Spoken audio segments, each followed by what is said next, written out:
because I realized that what was living behind that boy's eyes was purely and simply evil.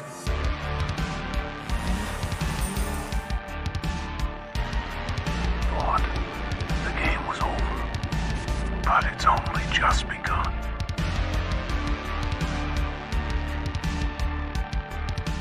Welcome to the Late Night Massacre, where no one is safe. This is my review on the Texas Chainsaw Massacre that came out on Netflix, the sequel to the original, February 18th. I tried getting this out, and I couldn't. I was very busy. I really wanted to make this video badly. I've been waiting for it, so I'm going to kind of go through the focal moments. This is obviously spoilers, so definitely, don't watch if you have not seen it yet.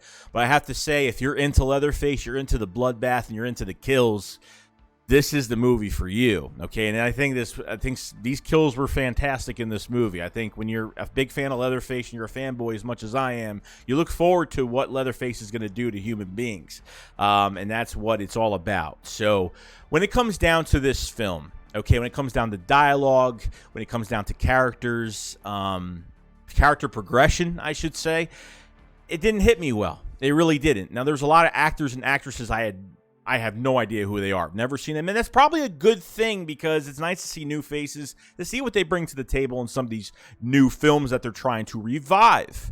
It comes down to the beginning of the film, where it kind of shows you a little aftermath of the first movie in 1974, when Sally Hardesty became, the lone survivor. You see like a TV go off in a gas station where the two sisters end up going before they head to this town.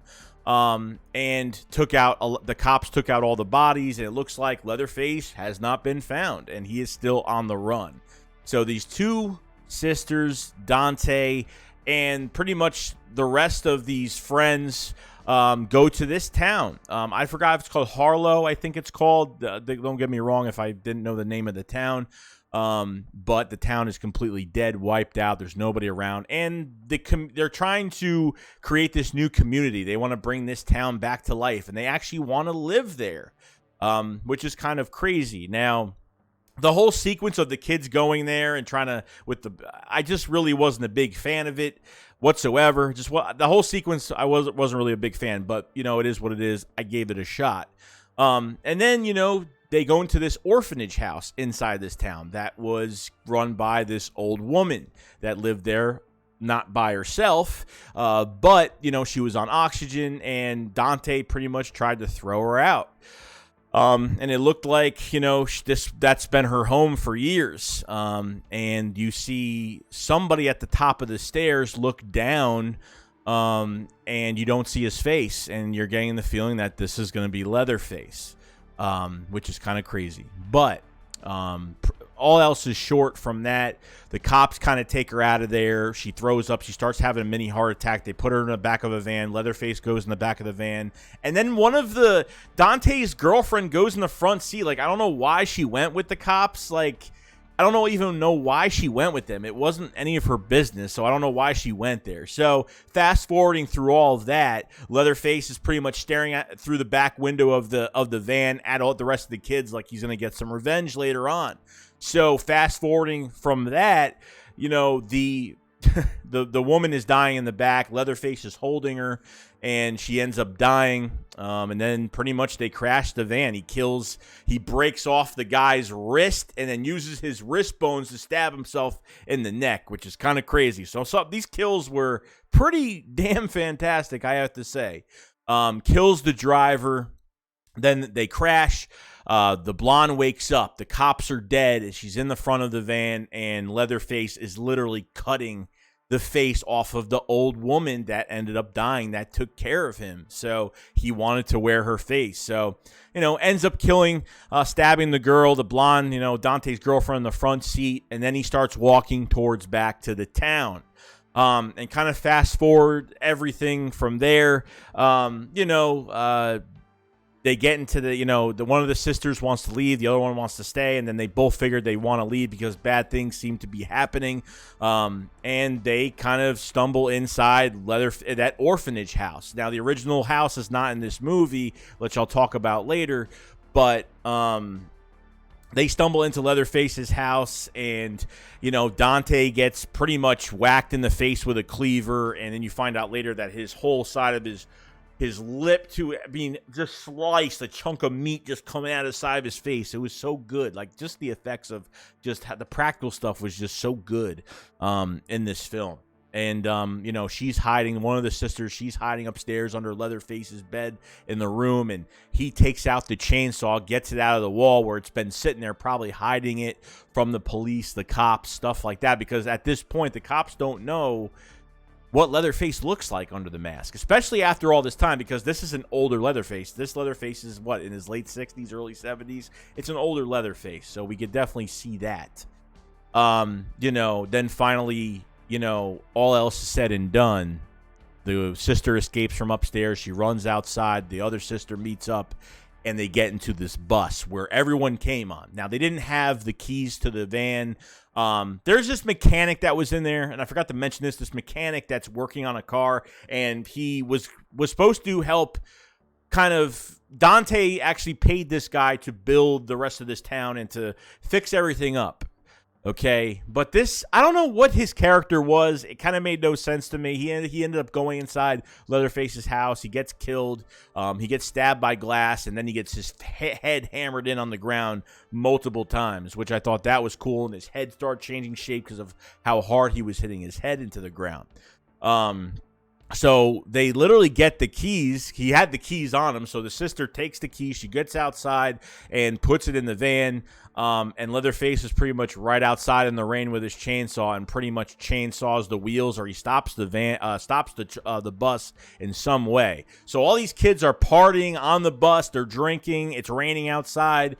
So the driver goes out to see what's happening. And then all of a sudden you see his head fly into the cab. And everyone's freaking out. Well, just a couple people are freaking out because that bus is so long, like people don't know what's going on. And I think one of my favorite parts of this film is the bus scene, okay?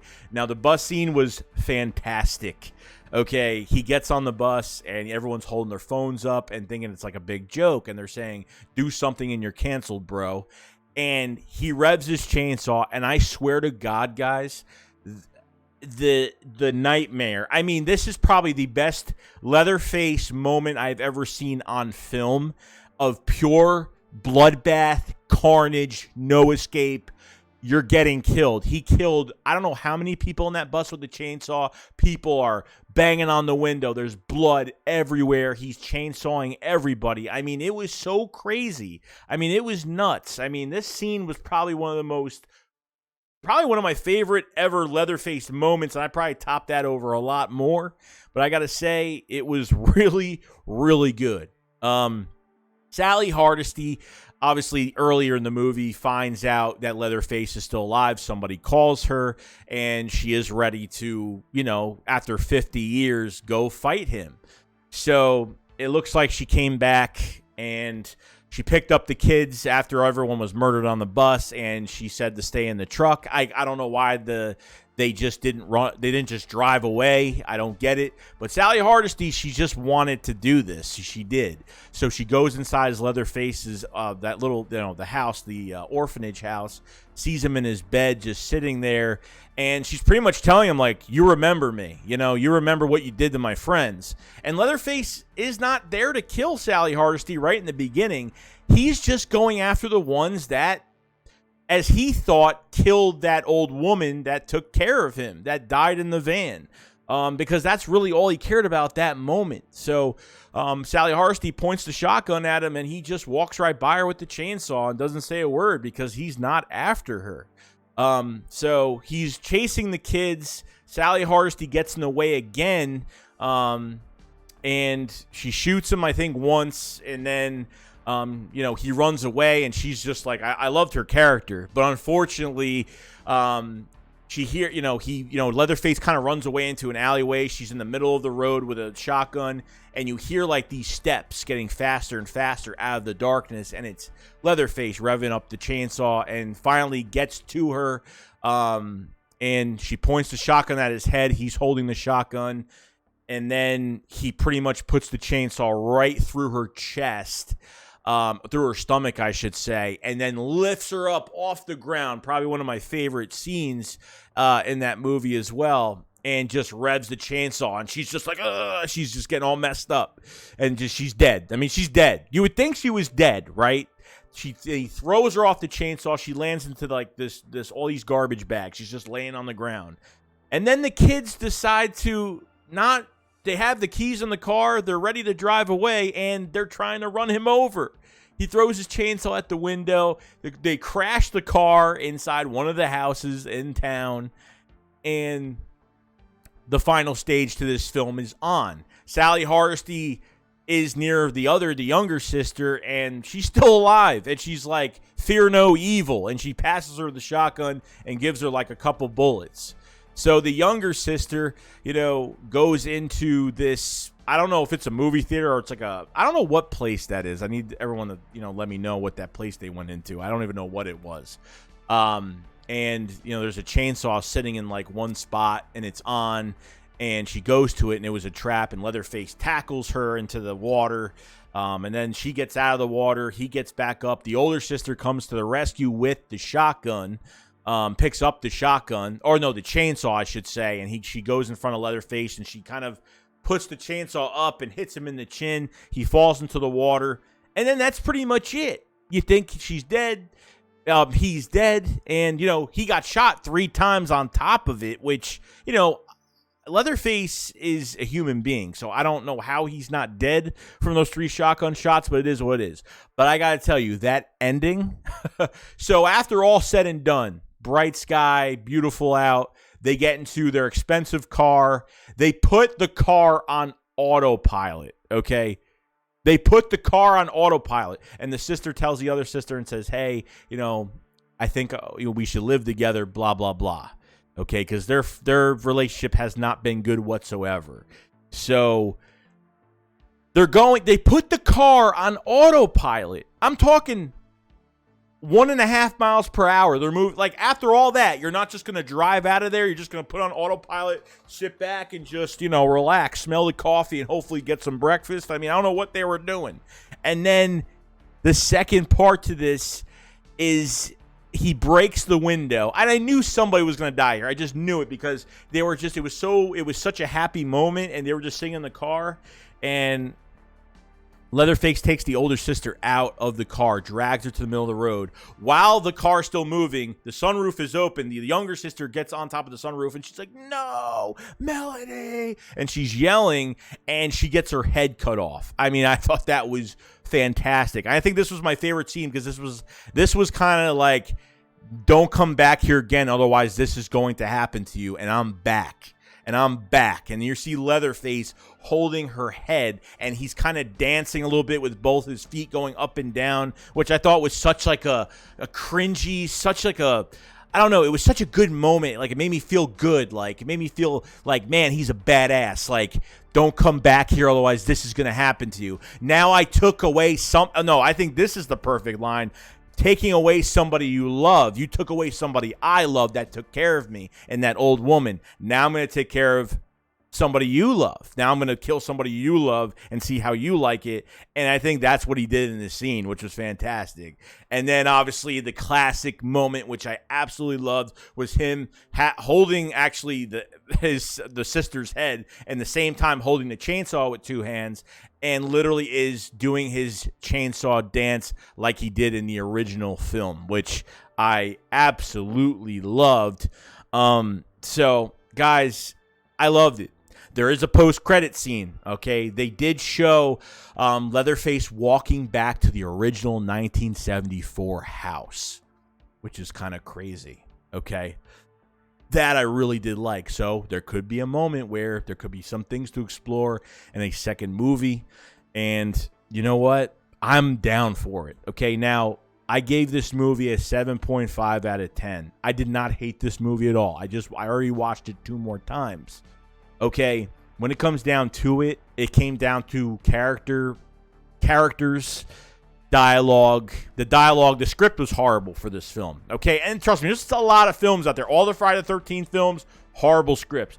I mean, just horrible. I mean, you're there to see the killer. You're here to see Leatherface dispose everybody. That's what you're here to see. You weren't rooting for these teenagers, okay? You weren't doing that. You were literally rooting for Leatherface in this movie, okay? When it came down to dialogue, it was horrible. Character involvement, horrible. I mean, I didn't like any of the characters. I didn't really like anybody. I did not connect to one character in this film. Leatherface, did what he had to do. And that's pretty much it. Sally Hardesty, I thought, should have had a longer moment in this film. I thought the fight should have been a little bit longer where she's trying to protect the kids and maybe sacrifices herself for them to get away or something like that. Sally Hardesty, they didn't really do her too much justice, but she waited 50 years, and I think she was the marshal of the town because she was wearing some sort of badge, and I think it was hurting her for so many years. She just was willing to die and protect these kids for a better cause and a better future for everybody that comes through this town, okay, which I don't blame her at all, but, I didn't like how she died so quick, okay, I didn't like the whole bus thing with the kids going there trying to make a new community in this town. Like, I just wasn't a fan of it. But it's it's 2022 now, so they got to make it more realistic in the 2022 era, and I can understand why they did it.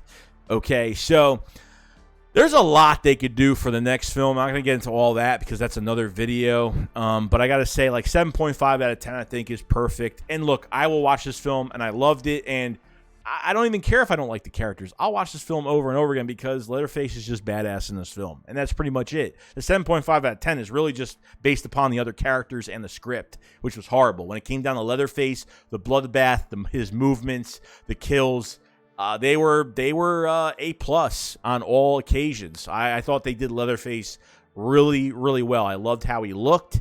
I loved the new mask. I loved just everything. I really did. And I was kind of nervous of having an older Leatherface because they were connecting it to the first film to see how he would be in this film. And, I loved it. I really did. So you guys let me know in the comment section below what you guys thought of this film. I know it was a long review, but it's got to be long because I kind of just want to go on a rant and show you guys, just how I feel about it. So this was the spoiler review of the Texas Chainsaw Massacre, Netflix, and I hope we get another one. I hope we do. So you guys let me know in the comment section below what you guys think, and I will see you guys on the next one. Thank you for visiting the Late Night Massacre where no one is safe. See you guys later.